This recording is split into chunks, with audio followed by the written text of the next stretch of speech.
um Pokémon. Pokébola, vai!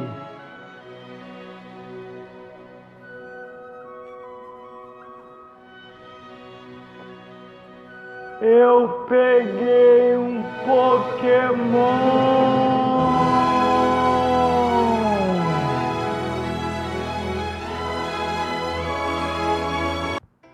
Fala galera, eu sou o pastor Douglas Guimarães e eu tô aqui hoje para falar um pouco sobre essa febre do momento, o jogo Pokémon GO. Pois é, o jogo foi lançado em cerca de uma semana e já tem mais de 100 milhões de downloads. 100 milhões. Sabe o que é isso? Caraca, velho, 100 milhões. 100 milhões. 100 milhões. Aí a polêmica tá rolando solta. Só que, pra que polêmica? Pokémon GO traz alegria. Quer ver só? O cara pega um Pokémon, fica alegre.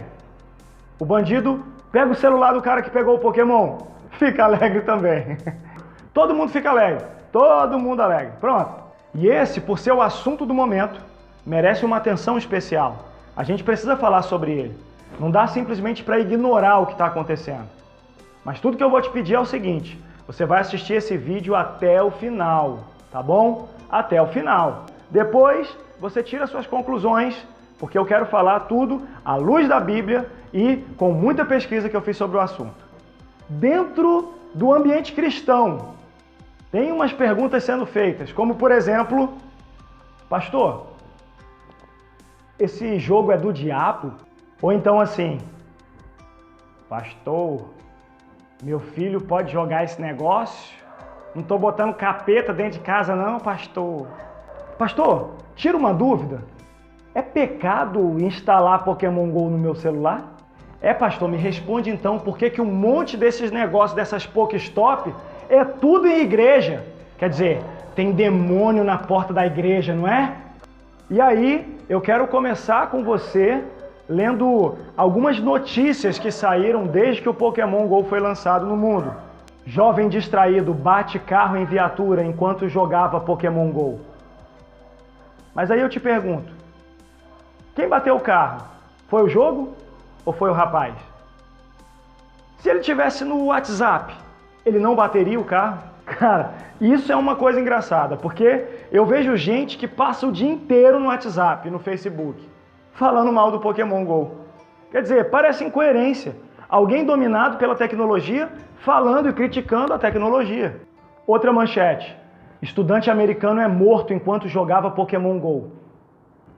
Mas espera aí, o cara foi morto com uma bala, velho. O celular saiu, o celular agora é um revólver, é uma arma? Quem matou o cara? Foi o jogo? Não, foi um assassino. Mais outra notícia. Homem captura Pokémon durante o trabalho de parto da sua mulher. Cara, tem ideia, tem sem noção para todo jeito. Mas, no final das contas, não é o jogo, somos nós quem definimos as nossas prioridades.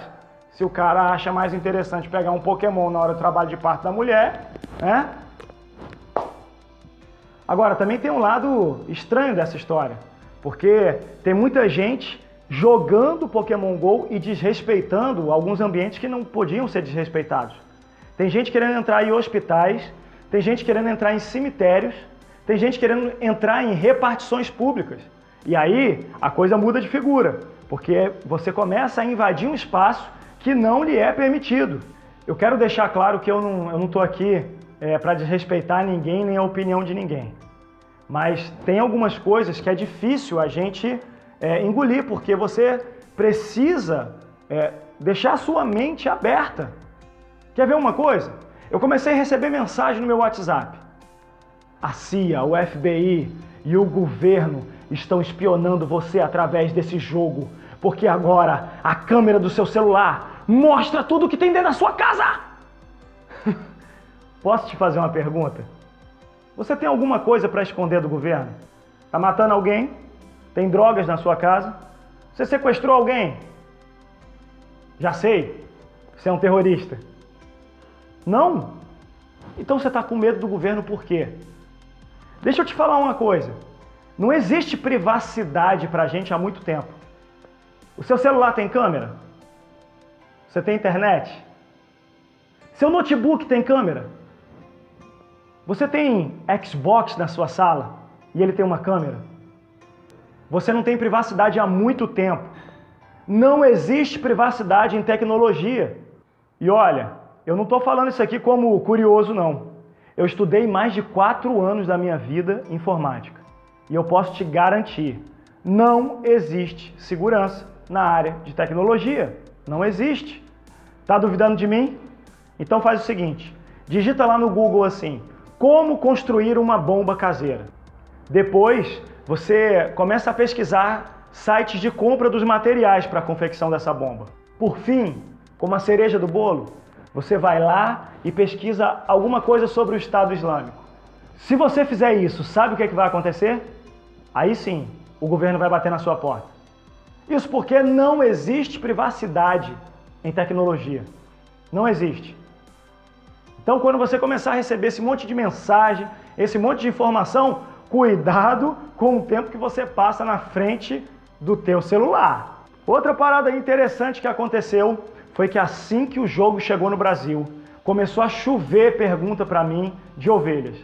Pastor, posso jogar esse negócio? Isso é de Deus? E aí, cara, começou uma enxurrada de informações, mensagem no WhatsApp, e-mail, postagens no YouTube, vídeos que fizeram, todos eles para dizer, Pokémon está ligado ao ocultismo, Pokémon é bruxaria, Pokémon são pequenos monstros, são monstros de bolsos, são demônios. Teve até uma informação dizendo que algumas crianças, quando assistem Pokémon, viram zumbis.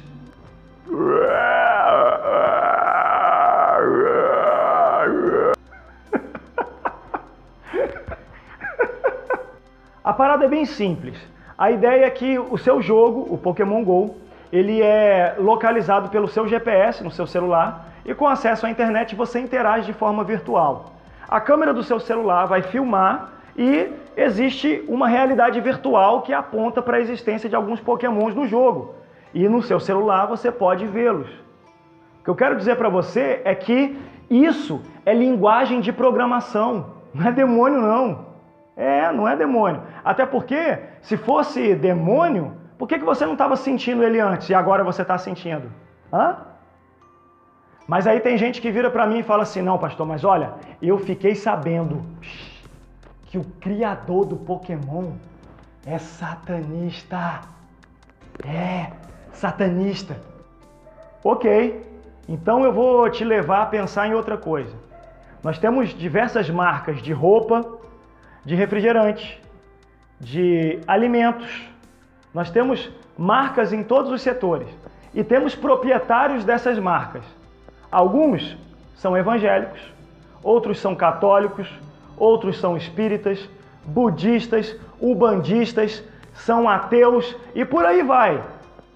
A minha pergunta é, você vai parar de beber o refrigerante porque o dono daquela marca é satanista? Vai parar de comer aquela maionese? Vai parar de comer biscoito? Mulheres, vocês vão parar de usar batom? Roupa de marca, tu vai jogar no lixo aquela roupa carona que tu comprou? E televisão, você vai parar de assistir?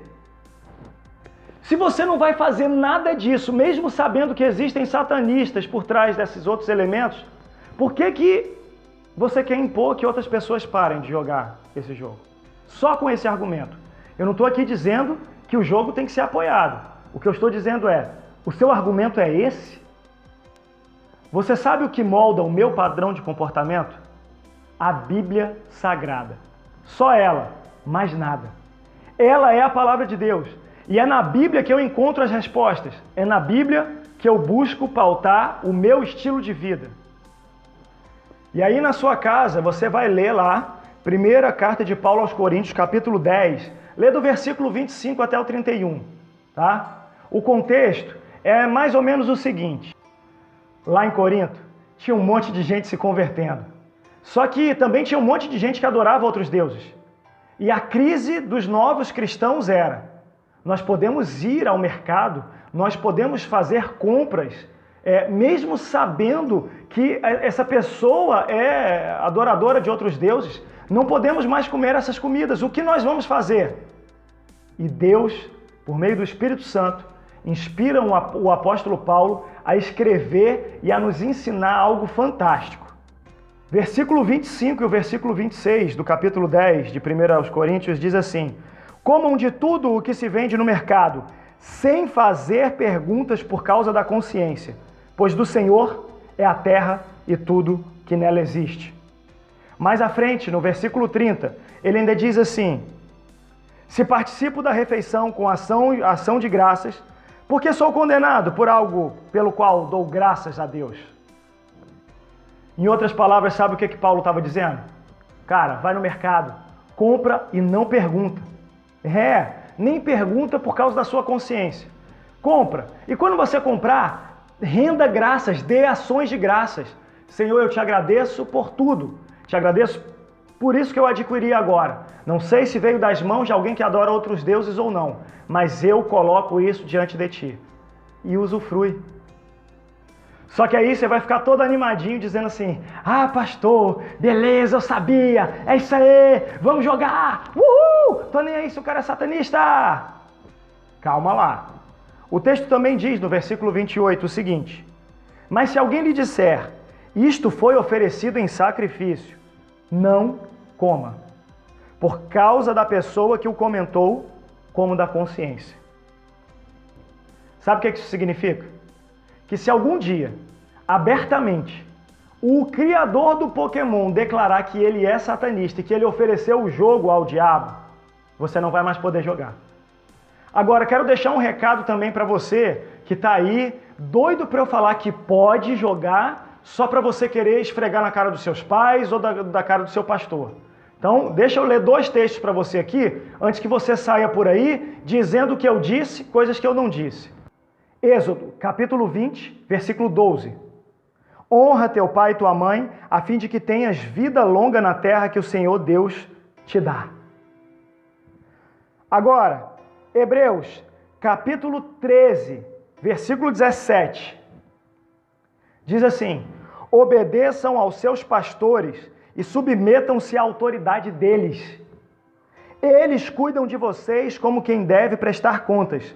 Obedeçam-lhes, para que o trabalho deles seja uma alegria e não um peso, pois isso não seria proveitoso para vocês. Sabe o que eu estou aprendendo com a Bíblia aqui? Equilíbrio e obediência. Equilíbrio. Nós não podemos demonizar tudo e ver demônio em todas as coisas, mas também obediência. Seu pai e sua mãe dizem que você não pode, honra teu pai e tua mãe. Teu pastor diz que você não pode, obedeça a ele. Porque se de um lado não existem demônios, a gente precisa entender que existem sim perigos incontestáveis relacionados a esse jogo. Por exemplo, você pode ficar distraído jogando Pokémon GO e acabar sofrendo um acidente. Volto a dizer, você pode ficar distraído com qualquer coisa. Você pode ficar distraído mandando uma mensagem de texto. Você pode ficar distraído atendendo uma ligação no seu telefone. Então, muito cuidado com isso. Outro perigo, você acaba querendo se mudar para a realidade virtual. E aí, você rejeita tudo que é real e passa a viver uma vida de mentira. Assim como qualquer outro jogo, você pode acabar ficando viciado. Você pode ainda estar, de bobeira na rua, caçando Pokémon. E, de repente, ser assaltado e ficar sem o celular. Eu, por exemplo, gosto de pensar que o copo está meio cheio e não meio vazio. Tudo depende da perspectiva. Quando Albert Einstein pensou no átomo do urânio, ele estava pensando em energia, produção de energia. Mas na Segunda Guerra Mundial, usaram a mesma tecnologia para produzir bombas e matar pessoas. Então, você pode extrair coisas boas ou ruins do Pokémon GO. O Hospital de Michigan, nos Estados Unidos, por exemplo, está usando o Pokémon GO para o tratamento de algumas crianças. As crianças estão tristes e o organismo não reage. Mas agora eles estão usando o Pokémon GO. E as crianças estão sorrindo e estão reagindo, tendo muita melhora no seu tratamento. Olha que ideia fantástica. Quer ver outro exemplo? Tem Pokémon na sua igreja, aí é um centro Pokémon. Não fica vendo demônio, não. Usa isso como evangelismo. Olha que oportunidade. Deus abriu uma porta de mandar pessoas até a sua igreja. Evangeliza elas. Eu tenho uma ovelha, o Igor. E assim que o jogo foi lançado, ele disse: pastor, eu vou entrar em contato com o fabricante do jogo e eu vou ver se a gente consegue transformar a nossa igreja num ginásio Pokémon. Sabe o que ele estava pensando? Quando essas pessoas vierem, nós vamos evangelizá-las. Copo meio cheio, perspectiva, entende? Imagina a cena, uma pessoa chegando e encontrando um Pokémon na sua igreja. Aí você diz assim para ela: você encontrou um Pokémon? Tá feliz com isso? Imagina quando você encontrar Jesus. Olha, me perdoa você que está vendo demônio em tudo. Mas, em vez de ficar vendo demônio, eu prefiro ver uma oportunidade que meu Deus está me dando de evangelizar pessoas. Experimenta conhecer um pouco mais do jogo, um pouco mais, sabe, da história do Pokémon. Por exemplo, Satoshi Tajiri é o criador do Pokémon. Quando ele era criança, ele não podia ter animais de estimação. Então ele começou a colecionar insetos. E aí ele cresceu e os bosques e as florestas, eles foram substituídos por prédios e concreto. E ele teve uma ideia, ele falou: eu vou criar um desenho no qual as pessoas, principalmente as crianças de hoje em dia, vão ter a oportunidade de saber a emoção de se capturar um bichinho. E essa é a temática do desenho. Um garoto que sai por aí caçando bichinhos. Sabe qual é o problema? O real problema é que o diabo está tirando o seu foco. Você está preocupado com um bichinho que aparece na tela do celular, mas o verdadeiro inimigo, o verdadeiro demônio, você não está enxergando. A grande questão é: por que um jovem prefere ficar diante de um jogo durante 24 horas? Será que existe problema na família? Problema na igreja? Será que ele precisa ser acompanhado? Esse é o real problema. Bem, esse vídeo está chegando ao fim. Mas pera. Antes de você sair por aí caçando Pokémons, clica no gostei, vai. Se inscreve no nosso canal. Existem outros vídeos que vão abençoar a sua vida. Compartilha para os seus amigos. E deixa o seu comentário. Eu quero saber o que você pensa a respeito do assunto. Tá bom? Que Deus te abençoe em nome de Jesus.